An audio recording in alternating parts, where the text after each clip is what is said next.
Hello, friends, and welcome to this week's edition of Ipswich Town Transfer Talk. There's been a lot of stuff happening this week. Mark Heath here with Stuart Watson and Ross Halls to break it all down, try and separate a bit of the fact from the fiction for you. And when you talk about exciting, you talk about sexy stuff, you have to start with the strikers, Stewie.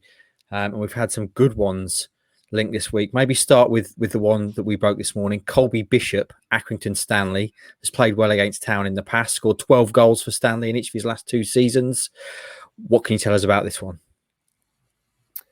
I feel a little bit of a fraud here today because these are Andy Warren's stories that he's been publishing during the week. He's not with us here today, so I'll pass on some of this on his behalf. Andy understands that Colby Bishop is very much a striker in Paul Cook's sights this summer. He's obviously a player that Gary Roberts will know very well from Gary having played at Accrington right up until the middle of this season before hanging his boots up and coming across as a coach under Cook. So I'm sure he's put in a good word on Colby. He's someone who dropped down into non-league, scored a lot of goals for Leamington, got his move back into the Football League with Accrington, and as you say, he scored 12 goals in successive League One seasons. He's certainly caught the eye against Ipswich over the last couple of years, certainly in the game where he scored twice up at the Wham Stadium, and that really was the day where the wheels started to fall off for Ipswich in that first season down in League One. So he's got a year left on his contract plus an extension option, so he would cost a transfer fee, and he's saying that it's going to be high six figures, so pushing sort of the £1 million mark, which, you know, with add-ons as well. So we'll see. He'll have interest from the Championship. Huddersfield understood to be interested in him as well. So we shall see how that one progresses. Watch this space. How would he fit in Cook's system, Stewie, which is always a key question? We know Cook's wedded to the 4-2-3-1. Is Bishop capable of playing in that system? Is he proficient in that role? I would imagine he's very much a striker rather than a wide forward. So he would be the lone striker in that. He's not the biggest. I think he's 5'10", 5'11", but he's powerful. He's pretty decent in the air. He scored that header against Ipswich. So I would see him being the energetic lone striker type player for the system that Cook plays. What do you make of it, Ross? Colby Bishop, does that rev your engine? Is a player that stood out when he's played against us. I mean, he's played in the 4 games we played Accrington, and if you ask me, you know, what striker can you name from League One, he's definitely one of the first names I think of. I know it's Accrington Stanley who are there and all that joke, but he's definitely, you know, proven he's scored goals. He's had to go down to non-league and then jump back up to League One. So, yeah, why not? Let's see what happens. Indeed. And another striker linked to you, a very prolific striker at League One level, Charlie White from Sunderland, scored 31 goals last season. And we understand he's very much one of 3 Sunderland players. We'll talk about the other 2 maybe later on that Town are interested in. But as the striker, as the big name, what can you tell us about Charlie White? He was certainly prolific last season, as you say, 31 goals across all competitions. I think if you look across his career as a whole, he hasn't always been prolific. He's had hot seasons. He's had seasons where he hasn't scored as many goals. I mean, certainly looking at Sunderland, he'd scored 5 and 4 respectively in his first 2 seasons with Sunderland at League One level. And then he suddenly hit form, reminiscent of Daryl Murphy, never really being a prolific goal scorer, and then suddenly had that 27 goal season with Ipswich. I don't think Ipswich fans are in a position to be turning their nose up at someone who scored 31 goals last season when you look at the amount of goals that the 4 strikers contributed between them. 28 years old, so still a decent age. He's big, he's good in the air. People will say that the service came from McGeady, and you've got a player like him, you've got to have the good service for him as well. So you'd need the players around him to continue scoring those goals. But he's out of contract. Sunderland have offered him a new deal. And there's others in for him again. Forest, Cardiff, Middlesbrough, Celtic. Middlesbrough is his hometown club. So whether, you know, he's a player who's always been up north throughout his career. So I don't know whether that will be a factor. Geography. Again, Andy's story says that he's open to a kind of a move away from the north if it's the right challenge and the right option for him. So again, if Ipswich can put together a decent package financially and sell the project and the ambition, then this one's not impossible by any stretch. What do you make of it, Ross? Charlie White would be a statement signing, wouldn't it? It would be, and I think he was linked last year, weren't he? I think we always get linked with strikers, and at the time, probably Town fans going, no, 4 or 5 goals in his last 2 seasons, 31 goals. The question is it a one-hit wonder season for him? But he's been given the service. If he comes in and he's got players around him who can give him service, can have a player with 20, 30 goals a season. Let's see, yeah. That's what you need, isn't it? The mythical 20-goal a season striker. That's what all promotion hopefuls need, it seems. And just to wrap up the striker section of the show, Stewie, a story that you broke a little bit earlier this week, or certainly advanced. Jermain Defoe, certainly the biggest name in terms of stature and history on this list of 3. Former England international, Premier League star, potentially you could argue the greatest natural finisher of his generation. What can you tell us about Jermain and links to Town? Yeah, I think this raised a few eyebrows, didn't it, when his name came out in the week? It came originally from Football Insider, who have been throwing about all manner of names for all manner of clubs on their website over the last few days. Jermain's name was one that had been put my way a little while back, and I wasn't convinced that would be the route that they'd go down. But once his name was out there publicly, made some calls, and from what we're told is it was a name that was mentioned amongst the Blues hierarchy fairly fleetingly, because quite quickly they realised that financially it's just not doable. He's been on £35,000 a week up at Rangers. So for Ipswich to kind of, even if you're starting to meet halfway or a sizable wage drop, it's still beyond Ipswich. Whether he's the sort of player that would excite you, or you would be thinking, hang on, we don't want to be going down the ageing route here, that's up for others to decide. He'd be 39 years of age in October, so he is knocking on a bit. He has been a bit of a bit part player for Rangers, certainly in the season just gone. Only made 5 starts in the league, but still contributed 7 goals, and he knows where the back of the net is. And even in this kind of Indian summer that he's having, the twilight of his career, he still finds the back of the net, Jermain Defoe. And we are talking about League One level here, and I'm sure that he would get double figures for Ipswich in League One. No doubt about that at all. But you don't want to be completely blowing your budget on someone who's about to turn 39. As much as that might excite people and bring a bit of exposure to the club, I think Ipswich just need to be spending their budget on good, solid League One signings to get out of this division and spread that money a little bit better. As you say, you'd expect Jermain Defoe still to do a job at League One. Seems though he's going to be out of Town's price range. Ross, of the 3 strikers we've mentioned there, who would you most like to see in blue next season? The thing is, White could be a free transfer, but then Bishop you have to pay. But then I don't know. I feel Bishop's still got age on his side, although White is as well. He's only 28, but I feel Bishop is proven he can score at this level if he gets service. So yeah, Bishop more for me. I'm looking at. I know White scored 31 goals this year, but could that, as I said, could it be a one season wonder of him? But yeah, why not? Stu, what do you understand in terms of strikers? We know Town could barely score last season. They're clearly going to need strikers coming in this season. They've got James Norwood still, but many of the other ones have been told they can leave. Are we talking multiple striker signings, do you think, this summer for Town? I think so, yeah. James Norwood's Ipswich career is certainly not completely over. I think the message to him has been there's still a role for you to play here. We've seen that Paul Cook has really sort of talked him up towards the back end of last season in terms of, his goal record, despite the injuries, it has been very good for Ipswich. Won almost every 1 in 2 games when he's been fit. That's been the problem with James Norwood. So I think the message to him is you've still got a future here, but we're certainly not going to be going into next season with you as the nailed on number 1 striker option, which I think would benefit James if you could bring someone in and take that pressure off of his shoulders a little bit. In terms of the other options, Jackson, Drynan, who am I missing? Hawkins. I think they would all be available if clubs came in for them. We talked about Colby Bishop. I mean, it's not impossible that Jackson's involved in some sort of swap deal there. Whether this is just me talking out loud, speculating here. It's not come from any position of knowledge, but obviously he came from Accrington, didn't he, for a decent sized fee? So you would imagine that you could use Caden Jackson as a bit of a make weight for any of these players that they're looking at.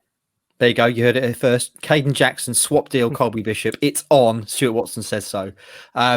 Joking aside, boys, let's move on. So that's strikers, very much the most exciting signing your club could make in the summer. And hopefully we'll get a few through the door at Portman Road. But there are other links that we've reported this week and two more from Sunderland. Stuart, you can move on to Max Power, brilliantly named Max Power, midfielder from Sunderland, and also Josh Hawkes, a young striker forward. What can you tell us about those two? Don't know a lot about Josh Hawkes, to be honest. The first time I really knew a lot about him was when Andy put his name in this story. He's been finding the back of the net regularly for Sunderland's under-23s this season. He's 22 years of age, so he's at the stage now, I think, where it's now or never to break into the first team there. He's obviously had Wyke ahead of him in the pecking order as well as others. So the vibes that we've been getting is that he might be sort of wanting to move on to get some first team football. He's got 1 year left on his contract there. He can play either of the wide options or in that sort of number 10 role. So any of those sort of three support positions in the 4-2-3-1. His one senior appearance so far has been in the EFL Trophy. So 13 goals in 19 games for their under-23s last season. We know that Ipswich will need goals, not just from their striker next season, but all over the park. So that's an interesting one. Max Power is someone, obviously, that Cook will know very well. He was a key figure when Wigan won League One in 2017, 2018. Soon as Wigan got promoted, Cook sent him out on loan to Sunderland, then sold him to Sunderland permanently that January alongside Will Grigg when Will Grigg went for all that money. And he's been a sort of a fairly central figure for Sunderland. He's played most of their games in the season just gone after they finished in the playoffs and lost to Lincoln. Plays a mixture of centre mid and can play a bit of right back as well. So if we're talking about Ipswich maybe needing a bit of cover for Kane Vincent-Young and not being quite sure how fit that Kane's going to be going forwards, that versatility might be quite useful as well. Someone who's worn the captain's armband as well. We've talked about trying to get an injection of leadership to this squad. So ticks a few boxes there. 27 years of age as well. Good age. As soon as we were thinking about summer targets this year, Max Power was an obvious one. Max Power, Roscoe. What do you make of that? We've got to sign him just for the name, haven't we? Yeah, do you want me to sing the song, or should I embarrass myself? Another time, maybe. Another time. But Max Power is another name that I know of. In League One, I think once again he was probably linked by Town at some point during his career as well, probably a couple of years ago. But he's been able to get promoted out of this division. As Stu said, he's got captain material as well, so we need leaders in his team. So he's definitely one I wouldn't mind at the club. Ticks all the boxes. And just finally this week, in terms of names we understand seriously being looked at by Town, as part of the Colby Bishop story this morning, Andy also included Richie Smallwood, an experienced midfielder from Hull City. Stu, what can you tell us about this? Another one with captain material, another central midfielder, 30 years of age. So should be sort of decent age there. Loads of championship experience for Middlesbrough, for Rotherham, for Blackburn. Hull signed him last summer and he's come in and he's played 23. He's made 23 league starts for them as they've won the title. He's got 1 year left on his deal plus an option. So it depends whether Grant McCann, having got them back up into the Championship, feels that he wants to upgrade his squad, freshen things up, that he brought in Richie Smallwood to get the job done in terms of League One promotion. And he may be available. And the noises that we're hearing, or certainly Andy's hearing, is that he would be open to a move to Ipswich. And there is interest there. So you can see a theme coming from these players that we're discussing in terms of certainly players that have worn the captain's armband, a bit of leadership. And we know that the personality is going to be, and character is going to be high on the list of attributes this summer, as much as pure footballing ability when Paul Cook looks to dip into the transfer market. So he is another one of many. They're just 5 names that we've kind of brought you this week. And there's going to be more to come, because this is going to be the silliest of silly seasons for Ipswich Town. It has made me laugh this week that we've had all the windows that I've covered as Ipswich Town reporter. We've had people bemoaning how quiet they are and how boring they are being an Ipswich Town supporter. And then all of a sudden, anything seems possible. Cook's going to be looking for multiple players in multiple positions, and people 1 week in are saying, I'm bored of this already. This is getting ridiculous. Paper talk. Wait till it's all signed and delivered. This is how it's going to be for the next few weeks, because the lists are going to be very long, and we are only bringing you news of people that we truly believe through good sources that they are looking at. So they're not going to sign them all, but we can tell you there is genuine interest in all these names that we're bringing you. It's going to be a sizzling summer of signings at Portman Road, hopefully. Ross, as a Town fan, the names we just discussed today are all established names, maybe with the exception of Josh Hawkes. They're experienced names. It's exciting as well, isn't it, to be linked with these sort of players? Yeah, and while Stu was chatting, I'll just quickly check in Richie Smallwood's Wikipedia, and he's been promoted 3 times from League One, previously at Rotherham and Blackburn, so he's got that experience there. I know with my age, he's 30. Normally I don't want us to sign people over 30, but I think you can have 1 or 2 experienced players. So I'll let Richie Smallwood off. I think, yeah, there we go. But I'm excited. It's good to see us getting linked with players, and yeah, well, Paul Cook said he wants to get rid of all his squad, so we're always going to get linked with players, and look forward to see the first one. Yeah, I'm sure Richie Smallwood will be delighted that you've broken your golden rule of no over 30s signing. We have to finish, boys, with a player we know who definitely isn't going to come to Ipswich Town. We talked about him last week. He was the first solid story we did of the season. Sonny Bradley. Town were trying to tempt Luton Town skipper into League One. It was always going to be a tough task, and it's not going to happen, unfortunately. So he signed a new deal at Luton. Just brings up to speed on Sonny. Yeah, signed a new contract at Luton. As you say, I think we recorded the last one of these a week ago on Friday. At that stage, I think the noises we were hearing at Ipswich were confident of being able to get this done. They'd put together a very good financial package, pushing 5 figures a week for him. So that gives you an idea of what they're trying to do money-wise. They were trying to sell the project and the ambition at Ipswich Town, but ultimately he's decided to stay in the Championship with Luton, who had just finished 12th in the Championship last season. So to convince him to drop down, as you say, was going to be a big ask. It's a blow because, as I said, I think if you get a player like that over the line early doors, it would convince others to follow. But there'll be plenty of other names on the list, and you just hope that they don't run into this scenario too many times this season, and they're going too deep into the transfer window trying to pull a whole squad together, because there's a number of players that need to come through the door, and before you know it, the return to pre-season training will start. But Mark Ashton, the new chief executive, starts in earnest next week, and I'm sure things will start to hot up from there on. That is the concern, isn't it, Ross? We're talking about these kind of name players, established players, guys who've played at a higher level, will have interest from the Championship. That is going to be the challenge, isn't it? Selling the Ipswich Town story to them, getting them to maybe to step down into League One for a year or two. Is that something that worries you? Yeah, a little bit, because some of these players have had to come up the leagues themselves. They've had to play, like Sonny Bradley he was playing League Two football, then went on to play League One, got promoted with Luton, and he's now been an established Championship player for 2 years. So for him to drop down, he had to have that vision. I'm sure the club have proven to these players that this is our vision, but it's going to be they want to play Championship football, most of these players, so it's going to be difficult. So maybe looking at League One players is probably best for us at the moment, but we could be ambitious, and maybe 1 or 2 we can pluck out. Richie Smallwood. We just need to get one across the line, don't we, to get the ball rolling, like Stewie said, with Sonny Bradley. Okay, that's you up to speed. That's 20 minutes of Ipswich Town transfer talk, separating fact from fiction. Some solid names linked there, some exciting names. Follow it all with us online and in print and across all social media for the latest. And we'll talk to you again next week.